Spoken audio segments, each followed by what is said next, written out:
샬롬. 하나님의 복이 오늘 또 여러분과 저의 삶 가운데 풍성하시기를 간절히 소망합니다. 먼저 찬양으로 영광 올려드립니다. 찬송가 220장 사랑하는 주님 앞에.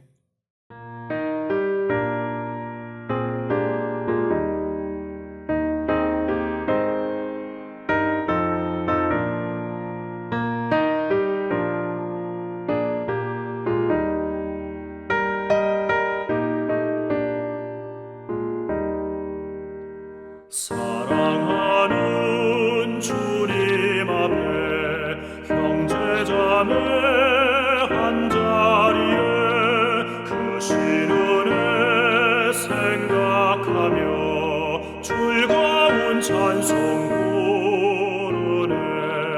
내 주 예수 본을 받아 모든 사랑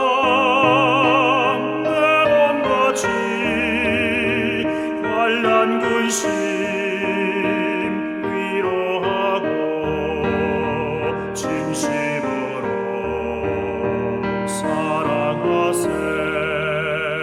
사랑하는 주님 예수 같은 주로 섬기나니 한 피마다 한 몸이군 형제여 친구들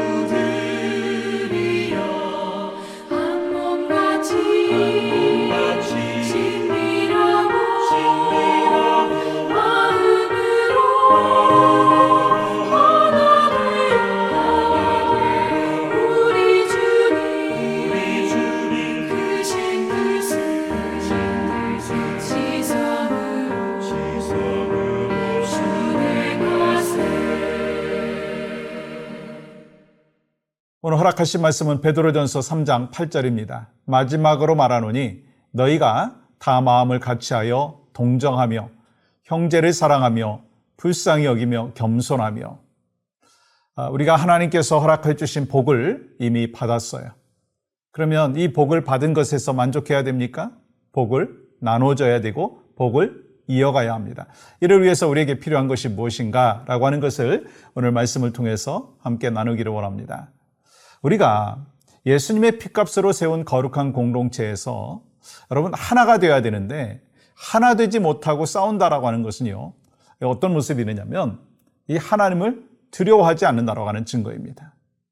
그래서 저는 이제 카톡 친구인 분들이 아시겠지만 카톡 대문 사진 아래 히브리서 12장 14절을 적어놨어요. 왜냐하면 저희가 이렇게 목회를 하면서 하나님께서 주신 마음이 있어요. 그건 뭐냐면 이 모든 사람과 더불어 화평한 삶을 살아야 한다는 거예요. 물론 제가 싸우는 것이 싫고 다투는 것이 싫기 때문이기도 하죠. 근데 그보다 더 중요한 것이 있습니다. 교회는 그리스도의 몸이기 때문인 거예요. 그렇기 때문에 여러분 그리스도의 몸인 교회를 깨뜨리고 찢는 것, 여러분 그리스도의 몸에 지체된 우리가 하지 말아야 되는 일입니다. 우리 예수님께서는요, 이 하나됨이 얼마나 중요한지에 대해서 이 땅에서 마지막으로 기도하시면서 하나됨을 강조하셨어요. 그 말씀이 요한복음 17장 11절이죠. 나는 세상에 더 있지 아니하오나 그들은 세상에 있사옵고 나는 아버지께로 가옵나니 거룩하신 아버지여 내게 주신 아버지의 이름으로 그들을 보존하사 우리와 같이 그들도 하나가 되게 하옵소서. 그들도 하나가 되게 하옵소서. 주님은 우리가 하나 될 수 있도록 기도하셨어요. 혹시 여러분의 편견과 고집으로 인해서 하나님을 깨뜨리고 있다면 하나님 앞에서 여러분 회개하셔야 돼요. 또 넓은 마음을 가져야 됩니다. 그렇게 할 때 세대 간의 차이를 넘을 수 있고요. 성격과 언어의 차이도 넘을 수 있고요. 문화의 차이도 이해할 수가 있는 거예요. 그렇게 할 때 하나님의 복음을 이웃에게, 후손들에게 이어갈 수 있을 줄 믿습니다. 그러니까 이 복을 이어가기 위해서 우리에게 필요한 게 뭡니까? 형제를 사랑해야 한다는 거예요. 그래서 여러분 8절 말씀 보십시오. 마지막으로 말하노니 너희가 다 마음을 같이하여 동정하며 형제를 사랑하며 불쌍히 여기며 겸손하며. 여러분 여기서 동정하며 형제를 사랑하며 불쌍히 여기며, 여러분 이 세 단은 각기 다른 내용 같지만 그 내용으로는요 사실 하나예요. 그 중심이 뭔가? 가운데 있는 형제를 사랑하는 것입니다. 그러면 여러분, 형제의 사랑의 마음은 어떻게 생기는 건가요? 저절로 생기는 것이 아닙니다. 이 형제 사랑은요, 만들어 가야 된다는 거예요. 그럼 어떻게 형제를 사랑할 수 있나요? 먼저 동정하는 마음이 있어야 된다. 여러분, 동정이 뭔가요? 다른 사람을 정신적으로, 물질적으로 도와주고 싶은 그 마음, 그 감정, 그게 동정인 거예요. 여러분, 성경은요, 동정에 대해서 이렇게 말씀을 하셨어요. 로마서 12장 15절 보세요. 즐거워하는 자들과 함께 즐거워하고 우는 자들과 함께 울라. 그런데 여러분, 이 말씀 실천하는 것이 결코 쉽지 않다는 거예요. 그렇다면 어떤 것이 더 힘들까요? 즐거워하는 자와 즐거워하는 것이 힘들까요? 아니면 우는 자와 같이 우는 것이 힘들까요? 언뜻 보기에는요, 우는 것이 힘들다고 생각할 수 있지만 즐거워하는 것이 더 힘들다는 거예요. 왜냐하면 즐거워하기 위해서는요, 더 많은 사랑이 필요하기 때문인 것입니다. 몇 년 전에 어떤 분이 이런 말씀을 하신 기억이 있습니다. 자기네 그 가정에서 가게를 하나를 오픈을 했는데, 이 잘 된다고 사람들에게 말하고 싶고 막 기도해 주셔서 감사하다고 말하고 싶어도 못했다는 거예요. 왜 그렇습니까? 이야기했더니 이 내 가정이 잘 되는 것에 대해서 정말 저 사람도 기뻐하는 마음이 있을까? 라고 하는 그것 때문인 것입니다. 여러분, 나는 많이 힘든데 다른 사람이 잘 되는 것에 대해서 정말 기뻐할 수 있고 축하해 줄 수 있느냐라고 하는 것입니다. 근데요, 우리는 그렇게 해야만 하고요, 또 할 수 있어요. 왜 할 수 있습니까? 사실 우리는요, 예수 안에서 한 가족이기 때문인 거예요. 예를 들어서 이런 것입니다. 여러분의 자녀가 사업을 해갖고 막 대박이 났어요. 그래서 넓은 집으로 이사를 했고, 그러면 여러분 어떻습니까? 기쁘죠? 기뻐하지 않는 부모가 어디 있겠습니까? 여러분보다 자녀가 넓은 집으로 이사를 했어요. 막 배 아파하십니까? 아니죠. 기뻐합니다. 이 다른 사람에 대해서 함께 기뻐하지 못한다라고 하는 것은요, 사랑의 문제라는 거예요. 여러분, 이 교회가 무엇인지 모르는 것이다라고 하는 거예요. 우리는 분명히 고백하고 있습니다. 우리는 예수 그리스도 안에서 한 가족된 한 형제다.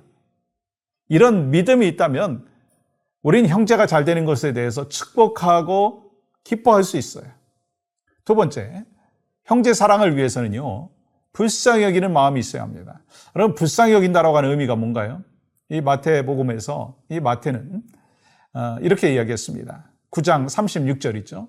무리를 보시고 불쌍히 여기시니 이는 그들이 목자 없는 양과 같이 고생하며 기진함이라. 주님은 영적 분별력을 잃고 이 세상에 취해서 사는 우리를 어떻게 여기셨다고 말씀하셨어요? 불쌍히 여기셨다는 거예요. 만약에 예수님께서 우리를 불쌍히 여기지 아니하셨다면 우린 구원받지 못했습니다. 여러분 기억하십시오. 하나님께서 여러분을 불쌍히 여기셨어요. 저를 불쌍히 여기셨어요. 그 결과요, 여러분과 제가 구원받았어요. 그러므로 우리는요, 빚진 자의 마음으로 살아야 합니다. 그리고 주님이 우리를 불쌍히 여기셔서 구원하셨듯이 우리도 영혼을 향해서 불쌍히 여기는 마음이 있어야 되나. 그 불쌍히 여기는 마음이 있을 때 우리 어떻게 할 수 있어요? 사랑할 수 있다는 거예요. 그렇기 때문에 여러분, 진정한 사랑이란 뭔가? 나를 사랑해주는 사람을 사랑하는 것이 아니라 나를 사랑하지 않는 그 사람을 또한 사랑할 수 있는 마음이 있는 거예요. 그래서 베드로 사도는 이렇게 얘기합니다. 악을 악으로, 욕을 욕으로 갚지 말고 도리어 복을 빌라. 복을 빌라. 예수님께서도 십자가에서 그렇게 하셨습니다. 또 스데반 집사가 순교할 때도 그렇게 했습니다. 이 바울과 베드로가 그렇게 했습니다. 핍박하는 자들에게 복을 빌어줄 수 있는 믿음의 사람이 되어야 된다. 그렇게 할 때 복을 이어갈 수 있고 주님 앞에 영광을 올려드릴 수 있다는 거예요. 결국 하나님께서 여러분과 저에게 복을 주셨잖아요. 복을 이어가야 됩니다. 어떻게 이어갈 수 있습니까? 정말 우리는 한 가족이다라고 하는 분명한 마음을 갖고, 또 동정하는 마음과 불쌍히 여기는 마음을 갖고, 또 우리 이웃들을 바라보고 믿지 않는 영혼을 바라보고 상처 입은 영혼들을 바라보았을 때 우리는 하나님의 복음을 이어가는 축복된 믿음의 백성들이 될 줄 믿습니다. 함께 그 마음을 갖고 기도하며 나가기를 원하는데요. 첫 번째 기도는요, 하나님의 복을 이어가기 위해서 동정하는 마음과 불쌍히 여기는 마음으로 형제를 사랑하게 하여 주시옵소서. 또한 하나님의 복이 가정과 교회 그리고 삶의 공동체 가운데 풍성하게 하여 주시옵소서. 함께 기도합니다. 오늘도 살아서 역사하시는 신실하신 하나님을 깊이 만나고 오직 하나님 앞에 영광이 되어지는 복된 삶이 우리 모두에게 있도록 인도하여 주시옵소서. 예수님의 이름으로 기도합니다. 아멘.